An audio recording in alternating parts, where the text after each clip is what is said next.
Di episode ini, kita langsung saja menuju pada perjalanan Prabu Angling Dharma dan Batik Madrim yang akhirnya mereka pun tiba di sebuah sendang yang bernama Sendang Pemantulan, di mana sendang tersebut pun bisa memantulkan bayangan istana Megapura milik Dewi Purasari. Batik Madrim pun kemudian bertanya kepada Sang Prabu, bagaimana Sang Prabu bisa sampai ke istana Megapura yang letaknya di atas awan itu.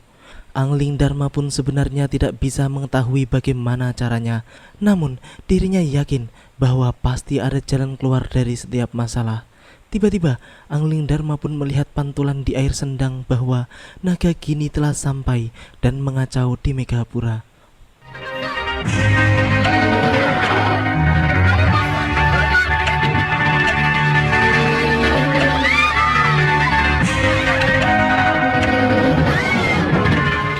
Hal tersebut jelas membuat mereka berdua panik.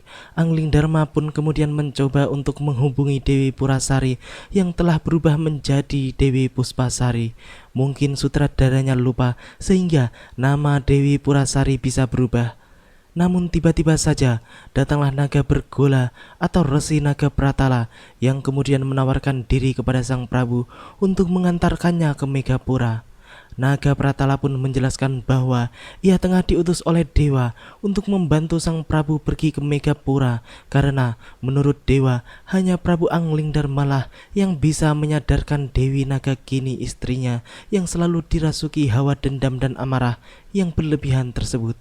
Resi Naga Pratala pun juga menjelaskan bahwa Angling Dharma harus pergi sendiri tanpa didampingi oleh siapapun termasuk Patih Batik Madrim. Dan setelah menyelesaikan tugasnya, Prabu Angling Dharma pun akan diantar langsung ke Malwapati. Sehingga dengan demikian, Batik Madrim pun harus ke Malwapati sendirian yang kemudian disusul oleh Sang Prabu. Mari Sang Prabu, kita harus segera berangkat. Tapi bagaimana dengan Kanda Batik Madrim? Maaf Sang Patih, Sang Prabu harus berangkat sendiri tanpa didampingi oleh siapapun juga. Ya, tapi jangan khawatir. Saya akan mengantar Sang Prabu kembali ke Malwapati. Baik Resi. Saya akan langsung ke Malwapati. Mari Sang Prabu. Sementara itu di kerajaan Megapura tampak telah terjadi pertempuran besar yang membuat para dayang Megapura pun kewalahan menghadapi para manusia siluman tersebut. Hingga akhirnya naga kini dan para rekannya pun mampu menembus dan masuk ke ruang setinggil Megapura hingga langsung berhadapan dengan Ratu Puspasari, penguasa Megapura. Naga kini pun kemudian menuntut Ratu Puspasari untuk menyerahkan Dewi Sekarwangi kepadanya. Namun Ratu Puspasari pun membalas kata-kata naga kini dengan sengit yang kemudian membuat naga kini semakin marah dan mengancam akan mengobrak-abrik Megapura. Serahkan Dewi Sekarwangi padaku. Tugasku melindungi istri Prabu Angling Dharma itu dari bencana yang tengah melanda Malwapati. Mengerti kamu? Oh, kalau begitu, akan kuobrak-abrik seluruh Megapura. Kalau tidak, Nyi Ratu serahkan Dewi Sekarwangi padaku. Mereka pun kemudian bersiap untuk segera melakukan penyerangan. Namun, ketika mereka baru saja hendak menyerang, tiba-tiba muncullah Dewi Sekarwangi yang keluar dari persembunyiannya. Semua yang ada di situ pun tampak terkejut, terlebih lagi Ratu Puspasari yang memang bertanggung jawab untuk melindungi sang permaisuri. Dewi Sekarwangi dengan sangat berani pun kemudian menantang naga kini dan pengikutnya untuk bisa menangkapnya. Selanjutnya, Dewi Naga Kini pun menjadi sangat murka karena mendengar tantangan yang seakan meremehkan dirinya tersebut. Ayo, tangkap aku. Kurang ajar.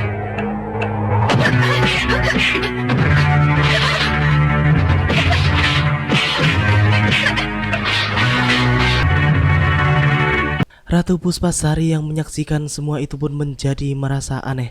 Bagaimana bisa Dewi Sekarwangi bertarung dan memiliki ilmu sehebat itu, bahkan dengan mudahnya menghadapi 3 putri siluman tersebut, serta memancingnya untuk keluar dari setinggil Megapura.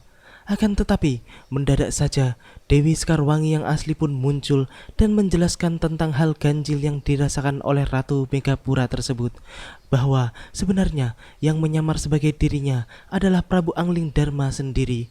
Kemudian Dewi Sekarwangi pun mengajak semuanya untuk menyaksikan pertarungan yang tengah terjadi di halaman istana Megapura.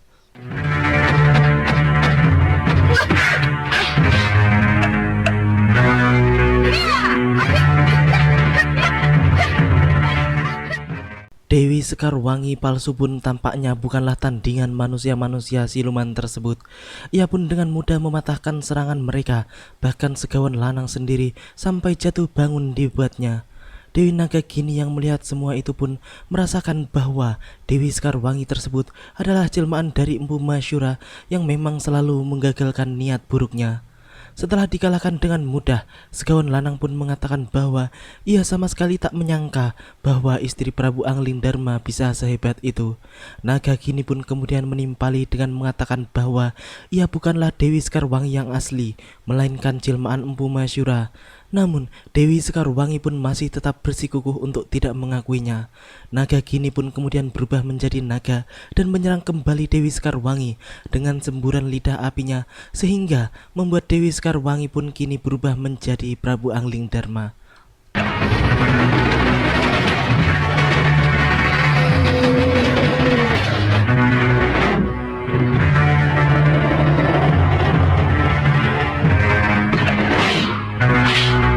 Ni Dewi, aku bukan Sekarwangi dan juga bukan guru Empu Mahasyura.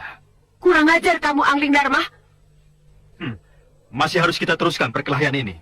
Selama dendam masih membara, aku akan terus mengejar kamu dan istrimu, Anglingdarma. Kalau dendam yang selalu menjadi pegangan hidupmu, Ni Dewi, maka kasihan Resi Nagapertala yang dengan sabar menunggumu di serambi penantian. Sudah, cukup, Anglingdarma. Nagagini yang masih diliputi oleh rasa dendam membara pun sama sekali tidak mengindahkan kata-kata Prabu Anglingdarma tentang penantian Resi Nagapratala yang tengah menantinya. Ia pun kemudian justru menyerang kembali Prabu Anglingdarma dengan ganas dan nafsu membunuh yang kuat. Anglingdarma sendiri pun melayani serangan-serangan Nagagini dengan sangat tenang dan dengan kesabaran yang tinggi. Di tengah pertarungan seru tersebut, mendadak saja datanglah Resi Nagapratala yang kemudian membuat Segawan Lanang dan ketiga putrinya langsung menggunakan jurus paling sakti tiada tanding, yaitu jurus langkah 1000 alias kabur. Karena mereka pun sangat yakin bahwa mereka tidak akan bisa berbuat apa-apa di tempat tersebut, apalagi mau meringkus Anglingdarma. Resi Nagapratala pun kemudian tampak masuk dan menyatu ke dalam tubuh sang Prabu Anglingdarma. Kemudian tiba-tiba saja keris Pulang Geni muncul dengan sendirinya dan kini dipegang oleh sang Prabu.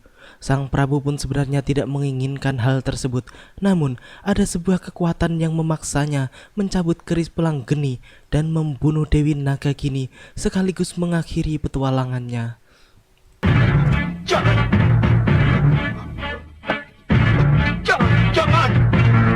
Tidak, jangan! Tidak! Aku tidak sanggup!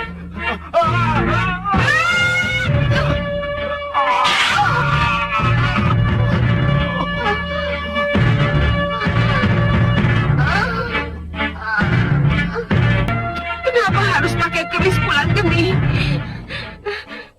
Kenapa, Sang Prabu? Kenapa? Aku yang menggerakkan tangan sang Prabu, nih. Aku pula lah yang menikamkan Pulang Geni ke perutmu, nih. Aku yang melakukan, suamimu. Kenapa? Kematian demi kebaikanmu, nih. Demi kebaikan. Iya, karena kematian berarti akhir dari petualangan jiwamu yang penuh dendam itu. Terima kasih, Sang Prabu. Terima kasih. Ayo, nih.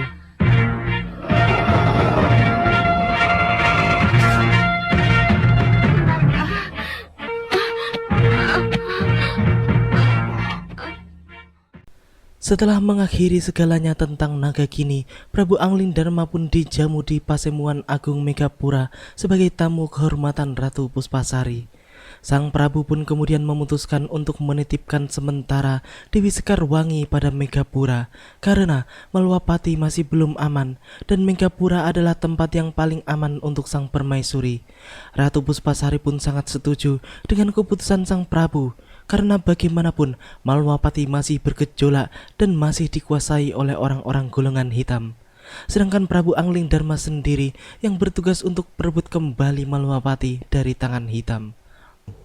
Melindungi Dinda Sekarwangi di sini. Iya. Selamat tinggal, Dinda. Selamat tinggal. Selamat jalan, Kanda. Saya mohon pamit, ya Ratu. Silahkan. Restuku bersamamu. Terima kasih, Ni Ratu.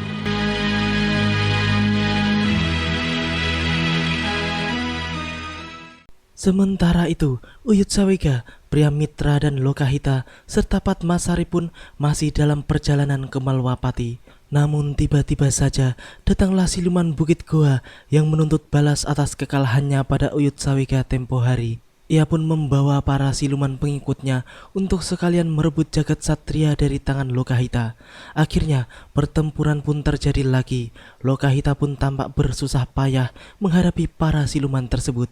Akhirnya dengan cara yang sangat licik, siluman Bukit Gua tersebut pun berhasil membawa Lokahita dengan membuat repot para pendekar lainnya terlebih dahulu. Baik.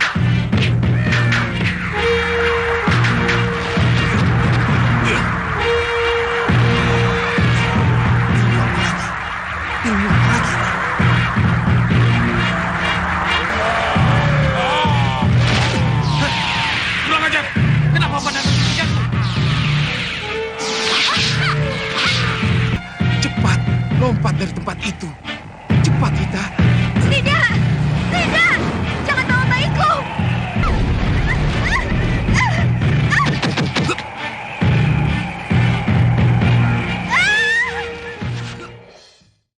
Setelah itu, mereka pun tampak bingung karena siluman-siluman tersebut cepat sekali kabur dari tempat itu setelah berhasil membawa Lokahita dengan ilmu silumannya. Kemudian datanglah Sudawirat dan Suliwah yang langsung mempertanyakan tentang keberadaan Lokahita dan jagat satria. Setelah mengetahui dari Uyut Sawega bahwa Lokahita diculik oleh siluman Bukit Gua, Sudawirat pun segera mengajak Suliwah untuk menuju gua tersebut. Karena memang sebelumnya ia sudah pernah pergi ke gua keramat itu.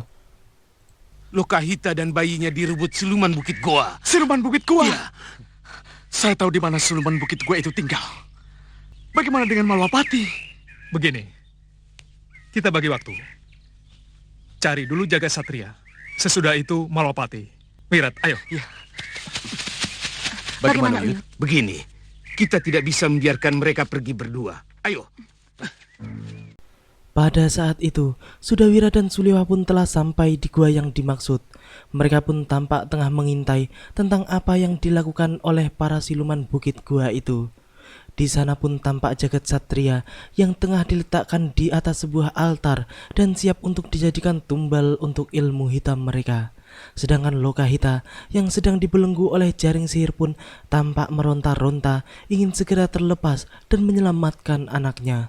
Sudawirat dan Suliwah pun telah berbagi tugas dan bersiap untuk merebut kembali Lokahita dan jagat satria. Namun tiba-tiba saja datanglah Empu Masura yang kemudian menyelamatkan bayi jagat satria. Tiba-tiba saja bayi yang ada di hadapan mereka pun lenyap entah kemana. Hal tersebut jelas membuat bingung para penghuni Bukit Gua itu. Aku ke bayi. Kamu ke Lokahita. Baik, siap.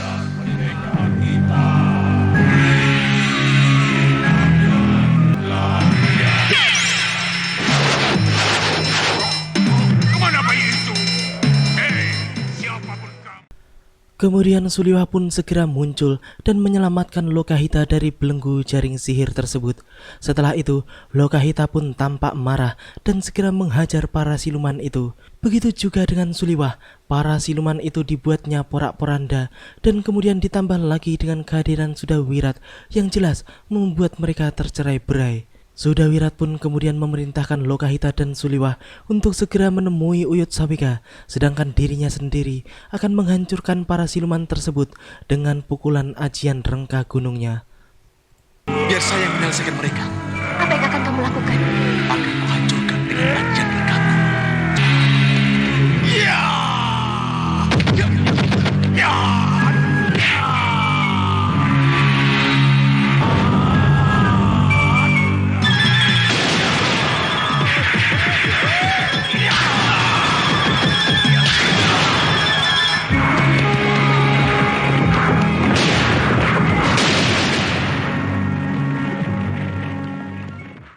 Setelah itu, mereka bertiga pun segera menemui Empu Masyura yang tampak bersama Uyut Sawika dan lainnya sembari menggendong jagat satria.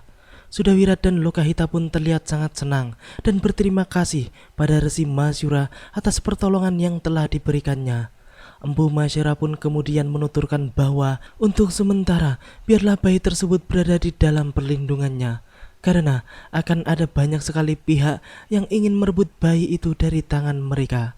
Sudawirat dan Lokahita yang tampak keberatan pun akhirnya menyadari bahwa memang lebih baik jagat satria berada di tangan yang aman terlebih dahulu, sehingga mereka bisa bebas melaksanakan tugasnya untuk merebut kembali Malwapati dari tangan hitam.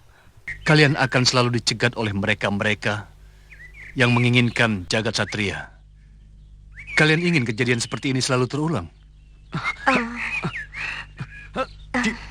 Tidak, Sang Maharsi. Tidak, Sang Maharsi. Kalau begitu, lanjutkan perjalanan kalian. Baik, Sang Maharsi. Ya, sampai ketemu lagi. Kita harus segera berangkat.